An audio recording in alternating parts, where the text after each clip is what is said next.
Yo, what's happening everybody, King GBL here, and welcome back to a brand new Great League video. Today we're going to be showcasing a really strong team featuring Trevenant in the Open Great League. Trevenant has been extremely good for me over the last couple of days, and this team has been working really well for me.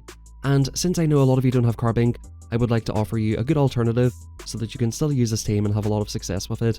I hit Veteran with this team today, and it's only my third time ever hitting Veteran in Go Battle League. Last season I hit Legend and Expert for the first time, and the season before that was the first time I hit Veteran. This is actually the earliest I've ever hit Veteran in Go Battle League, so with that being said, I do want to say thank you everybody who does tune into the videos. Even though there's a lot of amazing battlers on YouTube, I still have a really long way to go in terms of improving my gameplay, getting better, making better decisions, and even like learning move counts and getting better at timing. But it's always been my goal with this channel to kind of teach you what I've been learning, right? Like, I'm getting better at the game, or at least I hope I am anyway. At least I hope. Sometimes I doubt the fact that I'm getting better, but I think in general, like, it's a net positive over the last couple of months in terms of my gameplay. It's always been my goal to kind of showcase where I started, which was in around the Veteran mark, and struggling to hit Veteran, to hopefully being able to hit Legend consistently every season, and even getting beyond that and becoming a much better player. I think it's really just to show you that no matter what your starting point is now, if you do change a couple of things and if you do try to improve and have an open mind for improvement and learning, I truly believe anybody can hit Legend if they put in the time. Hopefully these videos are quite relatable, because you can see that I'm a complete bot at this game sometimes, but I am trying to, of course, do a little bit better. And thank you very much everybody who is tuning into the videos, even though I'm not the best player. So big thank you, I very much appreciate it. And let's hop on into the gameplay, and let's hop on into the team alternatives and things you can potentially use in the place of Registeel and CARBINK. A lot of people always comment on how amazing my IVs are with Registeel, so the performance that you get with your Registeel may vary depending on how good the IVs are. Generally, Registeel in this team is being used to draw out a Medicham, or just basically get a shield off whatever comes in. If you do have raid IVs, it might be a little bit more difficult to get off the second Zap Cannon. That is the benefit of trading at Registeel. You can get off 2 Zap Cannons on a Medicham that comes through, so that may be a consideration. You can look to use a different steel type if you wish to, or even look to safe swap Lantern, which if you land a Thunderbolt on Medicham can actually win that matchup, so that is a consideration. I would say if you don't have CARBINK, maybe look to swap it in for Lantern. Generally a pretty popular team, and a team that works very well is Grass Double Steel. As long as you have 2 answers to Noctowl, you should be absolutely fine here. But to be honest with you, I've not really been seeing as many Noctowl this season, of course, with all of the newly buffed Pokemon, and with the, of course, CARBINK that just came into the game today.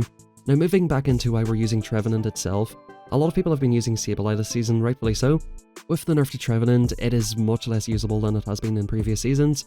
However, with CARBINK coming into the game, Trevenant is one of those Pokemon that does beat CARBINK, and I prefer to Sableye in this position because, of course, you can go for Shadow Balls and things against Medicham. Very, very strong against Medicham. Really nice catch here, by the way, making sure the opponent cannot get off their energy on this thing. And you're just seeing how broken this Pokemon is. If in this team we had a Lantern, this would be probably even slightly better, because we can just go for super effective Thunderbolts, but this is working out perfectly fine. So if you did have a Lantern in this particular position, this match would play out the exact same way. But the main reason that I'm favouring Trevenant over Sableye in this team is the fact that it beats CARBINK, and it beats all of the things that are hunting for CARBINK currently. You're seeing a ton of Medicham, Deoxys, you've seen an Altaria lead in this game, which is not terrible for Trevenant, so that's perfectly fine. Try to go for a Shadow Ball and catch a Sky Attack. But generally, while there is a Pokemon that everybody's afraid of, and running things like Grass types, Ground types, and Steel types, which Trevenant beats all of, this Pokemon is going to be super strong. And when people are not running Noctowl leads because they're afraid of getting CARBINKed, Trevenant's going to have an amazing time. So in this match right here, I decided to catch the Night Slash. Obstagoon, pretty negative lead of course for Trevenant, and in comes Talonflame. This is just one of these really annoying teams that you see from time to time, where it doesn't really make that much sense or whatever, but it kind of hard counters your team, right? Talonflame is just a big core breaker for this team, so that's even where Lantern would be slightly better. Actually, maybe not, because of course CARBINK is extremely strong against this thing. So my plan here is to basically farm this thing the whole way down. The opponent can fire off Flame Charges, and they can fire off Brave Birds, and actually, you're going to see the damage of this Brave Bird. It actually done a lot more than I expected. Even though it is resisted, it done a lot more than I thought it would, because of course it is double buffed. Look at this damage coming through, boom, that done a lot actually. And back in comes a Venusaur. We're going to go for a Rock Slide on this thing to try and chip it down, and then look to transition back into Trevenant, and look to hopefully get ahead on energy here. Back in comes the Obstagoon, and at this point, I think it's about 3 Seed Bombs to take out Obstagoon. So this is where Trevenant is slightly worse than last season again. Boom, Seed Bomb number 1, we CMP them on the second one. Now, I make a bit of a mistake here, folks, and you're going to learn from my mistake here. You can just about live one Night Slash, right? And it's pretty difficult for them to counter you down, so you let the first one go, because Obstagoons love getting the boost. So my only win condition here at this point, folks, is to try and Shadow Claw this thing down, look to CMP the Venusaur and hope to be able to take it out with CARBINK, but even at that point, it's going to be very difficult. We don't get the Shadow Claw down, and they just about reach the move, and I think that one Night Slash would have took us out anyway. The opponent's just about to reach a move, and that's a good game. So to be fair, like, we were hard countered left, right and centre, right? But we still managed to make it pretty close at the end. If I had have got that Shadow Claw down, that may have been quite close. I'm not sure if I would have been able to live a Frenzy or Sludge Bomb. If I was able to get off 2 moves on that Venusaur, that may have been a little bit close, and the opponent would have been forced to dump energy. But I guess we'll never know. Now, I seen a Dragonair lead, and whenever I see a Dragonair lead and a Medicham swap, I automatically think Bastiodon in the back. But what happens in this game is kind of surprising, and we'll have a look at it. Zap Cannon coming through, boom, we get the attack drop. If you get the attack drop, typically with these type of IVs, or just anything that's like sort of half decent, I'm not sure, you can check it on PV Poke, but maybe like a 10-15-15 is able to get off 2 moves. Medicham has to throw 2 Psychics to take you out here, basically. They go for an Ice Punch, which will not cut it. So I'm either going to take Switch Advantage, or get a shield off the opponent. Typically, I prefer getting a shield, because the opponent can come back in here and look to go for a farm down. So this is a good play by the opponent letting this go, farming it down with Dragonair and getting a ton of energy. Now Stinky Binky, aka CARBINK, is really good against Dragonair, and what really sort of surprised me here, and what made me actually doubt my team call, is the fact that they are staying in here. So I'm like, why are they staying in with Dragonair? This doesn't make any sense whatsoever. Like, this thing walls Dragonair, they shield it. I'm like, bro, do you just have Noctowl in the back? Like, have I made a complete misread, and is this just Noctowl in the back? Sometimes you read your opponents, and your opponents do things that do not make any sense, right? Like, staying in here with Dragonair and just getting wrecked by this thing with a Bastiodon in the back does not make any sense whatsoever. We farm it the whole way down, but unfortunately the Dragon Breaths hurt a ton, and in comes Bastiodon. And at this point, folks, like, I just don't think I have enough health to deal with this thing. Let the first move go through here. I'm going to look to go for a Seed Bomb. This is really, really tough, folks. Unfortunately, I just don't think I can win this match anymore. CARBINK, like, even though it's thick and bulky, all of these moves are resisted. I think going for Moonblast is better, because of course, I'm not too sure. I'm going to have to look this one up. My goal here was to go for the debuff, but yeah, I think we're just a little bit too low here to take care of this, unfortunately. These smackdowns are adding up. My only real option here is to try to farm it the whole way down. The opponent's going to go for a Stone Edge, and it's not even going to take us out here. This thing is so thick. So the match got very close, and it's honestly, like, the way the opponent played that match completely threw me off. If you ever see a Dragonair lead with a Medicham swap, you can bet your house that there's a Bastiodon in the back. But whenever Dragonair is staying in and shielding versus CARBINK, it makes absolutely no sense. So I guess the opponent just outsmarted me, or I don't know. I genuinely just don't think that was good. Now in here you should go straight into Registeel, but I kind of wanted to test out my Trevenant versus this Pokemon. I wanted to see how much the Seed Bombs would do, and generally one Focus Blast does not take it out anyway. So I decided to shield this up once. Like, my Trevenant's super strong here. We're already like double strong against this thing, so I decided to store a ton of energy and come into Registeel. Now what I'm hoping to do here is go for a huge undercharge. I'm going to no bubble this move, so farm up to 100, no bubble this move, and then look to get off 1 or 2 Zap Cannons on Medicham. Since we'll be ahead in energy, it'll kind of work out the same way as it normally would in the Zero Shield, and you're going to see this Pokemon is so thick that we can undercharge a Focus Blast and still farm it down, which is incredible. That's the one terrible thing about CARBINK. You give opponents so much farm. Like, you can beat a Pokemon, but the opponents get so much farm, which is very, very awkward. So we're going to make sure that we get something out of that match. And yeah, Zap Cannon the Medi when it comes back. Now, can we get off another one? What I decide to do here, I think, is eat this move, because I know that I can survive it.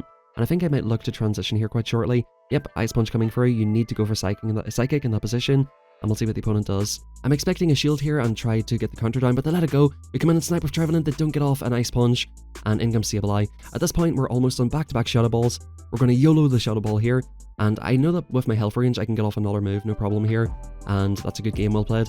The opponent's going to get Stinky Binkied all the way down, and we win 3-2 in the first set. I think the 2 matches that I lost were kind of unfortunate and pretty like hard counter-ish. Maybe I could have done slightly better in certain cases, but I feel like those matches were pretty straightforward, and I'm happy with that 3-2.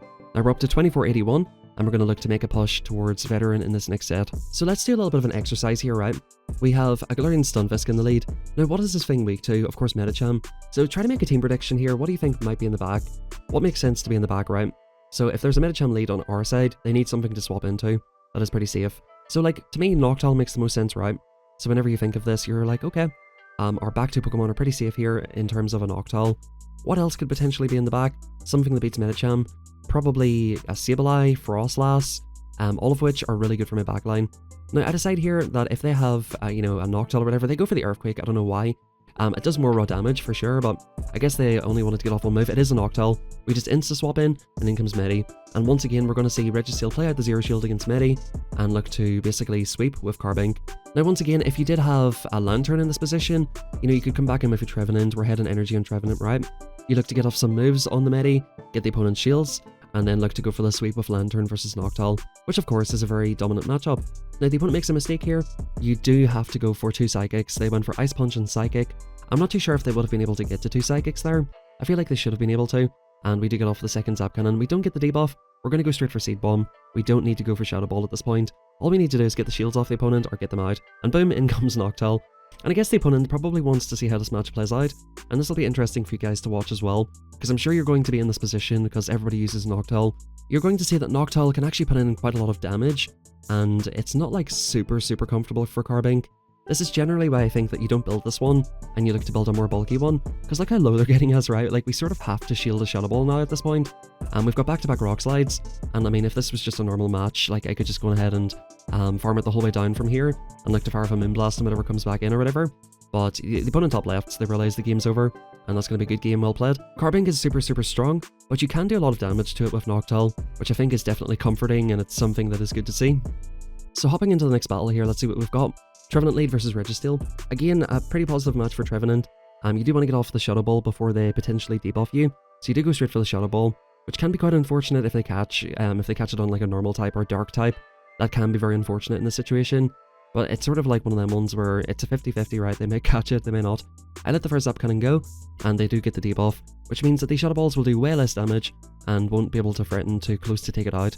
One Shadow Ball does come very close to taking it out from that range, and they do swap into Sableye. We come into the Stinky Boy because Stinky Boy is not very good against Registeel, so we do want to get, of course, great usage out of this.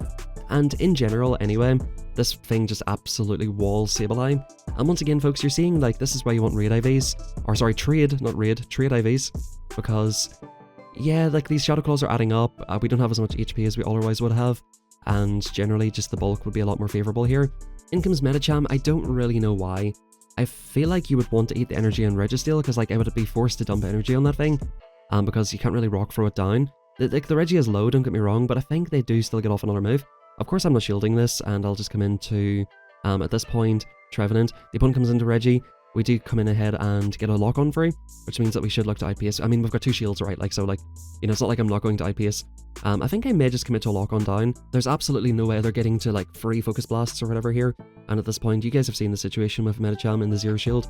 The opponent's already low. We do have energy in Trevenant. So like, even if they somehow manage to take us out, we just Shadow Claw it down and look to Shadow Ball the Medicham. The opponent's staying in here for a minute, and they do realise that it is game over. Of course, with us getting to the move on Trevenant and Regi, there really just was not a whole lot the opponent could do.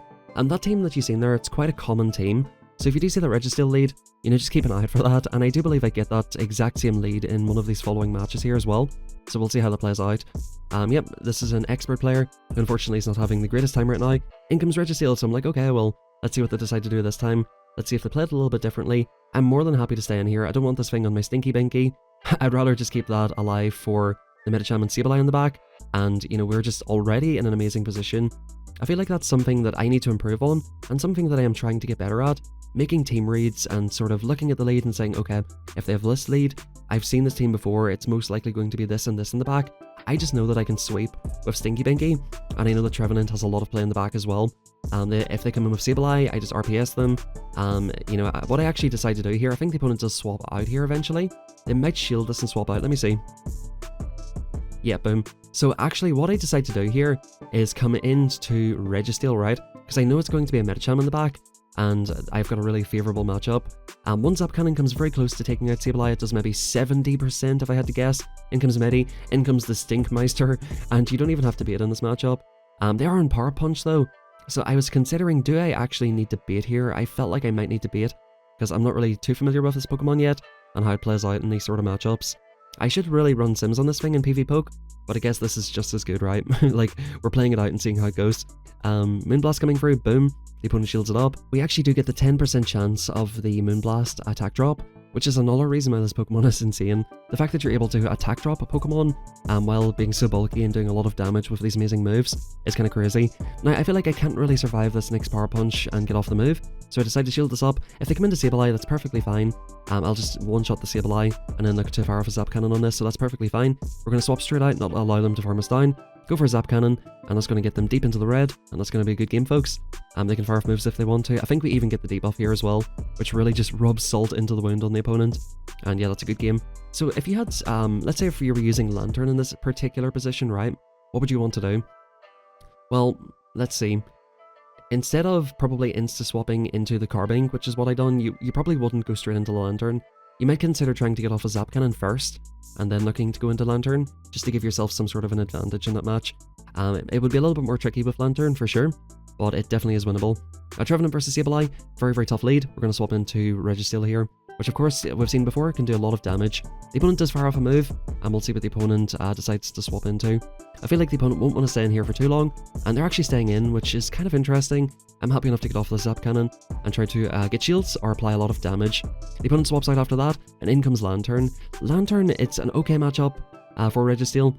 This is a pretty neutral match overall. Surf coming through, you probably just go for Thunderbolt, to be honest with you. Registeel's not really going to shield that, and we'll see what the opponent does. They will need another Surf to take us out. Will they go for it straight away, or will they commit to the farm down? We'll see what the opponent decides to do. The opponent's going for a huge overfarm. The opponent basically built up to back-to-back Surfs. I could consider shielding this, but I just decide not to. I feel like Trevenant's healthy enough to eat these moves, no problem whatsoever, and we just have a very favourable matchup here. So this is perfectly fine. Thunderbolt coming through, and they're banking a little bit of energy on Lantern. So at this point, we're going to look to go ahead and come into CARBINK. Again, if you had Lantern in this situation, this would be playing it the exact same way. Boom, Shadow Ball coming through. And as you guys seen earlier, these do add up. I'm happy enough to go for an overfarm, basically build up to the back-to-back. I think I do shield one of these here because I don't want to get too low, that the Lantern can just surf me out. Rock Slide coming through here in a second, I'm sure. I'm just committing to the farm down at this point. I use counting, so I know this is just a Sky Attack, and at this point we can dump off multiple moves on Lantern. The opponent is literally and figuratively between a rock and a hard place here. In comes this, we go for the Shadow Claw down, we go for the Shadow Ball, which of course will look to almost one-shot the Sableye. The opponent can't really shield this because we have a ton of energy on Stinky, and at this point we're going to farm this down, and I think we just see the top left from the opponent. So very, very good games, well played, and we're on a really good streak here. We went 3-2 in the last set, and we've won every game in this set so far, so hopefully we can keep this up, and try to get a 5-0 to finish this out. We're currently 4-1, hopefully we can get this last win. I'm praying and hoping. I do love getting a good 5-0, and hopefully we can get it here. In the next game, we get a very awkward lead, and to be honest with you, I did not really know how I should be playing this one. Buzzwole coming through. I'm not sure if this is a positive match for me or not, to be honest with you. I feel like this is a positive match for Buzzwole. I realise that the opponent will try to CMP me, I'm not going to let that happen. And I'm thinking, they have to have some sort of coverage for Noctowl, so they might have Lantern and Noctowl itself. So, Trevenant could be good in the back. I feel like I should be transitioning. I feel like I should just safe swap Stinky Binky in this situation, because, Rock Throws will add up on this thing. I decided to let one move go. It is a lunge, just in case it was a pop or whatever. And we're going to go for another, another Seed Bomb. That does not take them out. We come in here with our CARBINK, look to farm it down. In comes Bastiodon. And, we have an amazing answer for Bastiodon. But the fact that our Trevenant is so low is pretty concerning. They, of course, whenever I thought about it afterwards, it's like they have to have two answers for Noctowl for that lead. And I've just let, one of my better Pokemon for dealing with this type of Pokemon basically get super low. So I feel like I needed to transition out of that match very, very early. Maybe catch the second lunge. To be completely honest with you guys, I did not know the counts for that Pokemon. So actually, as we speak right now, let's have a look at Buzzwole counts. So Buzzwole gets to the Superpower in 6, and it gets to the lunge in 7, but it's 7-6 for the lunge. So there you go. It's not a Pokemon I face very often, so it is good to learn that. And it actually has a negative match against Trevenant at Buzzwole, so I probably could have maybe just double shielded. I think what I could have done better is probably double shielded Trevenant, or look to try and catch. This team composition from the opponent makes a lot of sense. They have to have a strong answer, and of course there is Lantern. So again, this is where I want my Trevenant with health. Trevenant was going to look to sweep this back line. I just needed to make the transition. I decided to swap out there into Trevenant to sacrifice it, so that I can keep my, because I'm thinking my Rock Bros can maybe farm down the Buzzwole later on. And again, as you've seen earlier, this is a pretty normal-ish matchup for this thing. It's not a super bad matchup for Reggie. Boom, they actually let that go, which is quite surprising. In comes Buzzwole, and can we get off the Rock Slide? We just about don't get it off, which is going to be absolutely vital, because at this point, folks, we are going to get to another move on this thing. and if we had have got to that move, that may have made the difference. I'm not too sure if the opponent would have shielded it from that health range, but if they had have, we would have been able to take it out with here. We go for the debuff, it's our last chance. Let's see how much this does. It just about doesn't take us out, and we just about don't get to the move. Super unfortunate. If I got off that move, you can look at the health that was on that thing. I actually would have won that match, which is crazy. Good games, we went 4-1. Very, very rough team. We still managed to make it very, very close, and good games well played. Thank you very much everybody for watching. We just hit veteran today. Hope you guys hit your goals quite soon. Of course my goal is legend, but I'm happy to get over this first hurdle on my push to expert, and of course to legend. I hit legend last season during the catch cup, and it's my goal this season to hit legend a lot sooner than last season, so hopefully I can achieve that. Do let me know your goals in the comments down below, and thank you very much everybody. Have a fantastic rest of your day. Hit the like button, subscribe, and I'll catch you all tomorrow for a brand new video.